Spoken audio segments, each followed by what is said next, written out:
le savez, le pays traverse une crise humanitaire due à l'insécurité, mais également au changement climatique. Et donc, en 2019, le gouvernement de Burkina Faso a demandé aux Nations Unies une aide, une assistance humanitaire. Et donc, depuis, nous travaillons avec les autorités pour coordonner la réponse humanitaire. Nous avons un plan de réponse humanitaire qui est arrimé au plan national de réponse humanitaire du gouvernement.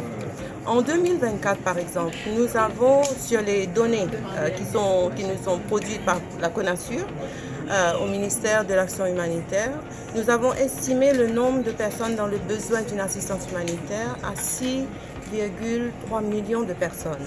Mais pour cette année 2024, le système des Nations Unies, dans son plan de réponse humanitaire, a ciblé 3,8 millions de personnes pour donner une assistance humanitaire. Et cette assistance d'urgence, elle comprend par exemple de la nourriture, des vivres, elle comprend des abris, elle comprend des médicaments, elle comprend de l'eau potable, des infrastructures d'assainissement, etc., etc.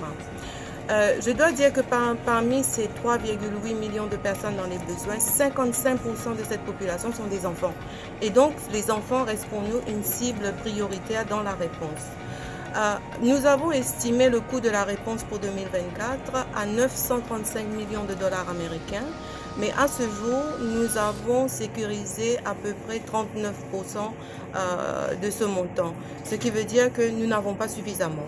Donc, avec un moyen insuffisant, de janvier à juin 2024, nous avons pu cibler 1 million de personnes dans les besoins dans 10 régions du pays.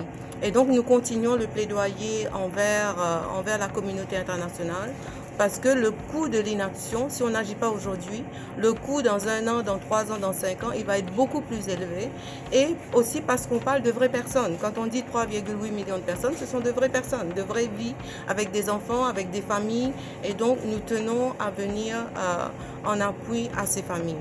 La réponse humanitaire est coordonnée et mise en œuvre par 130 acteurs humanitaires qui comprend bien évidemment les autorités, nous avons les agences du système des Nations Unies, nous avons des organisations non gouvernementales nationales et internationales, mais aussi des partenaires. Donc 130 acteurs humanitaires qui nous aident à mettre en œuvre une solidarité collective. On a besoin de démontrer que le multilatéralisme, il est très vivant et qu'on peut venir en aide des autres.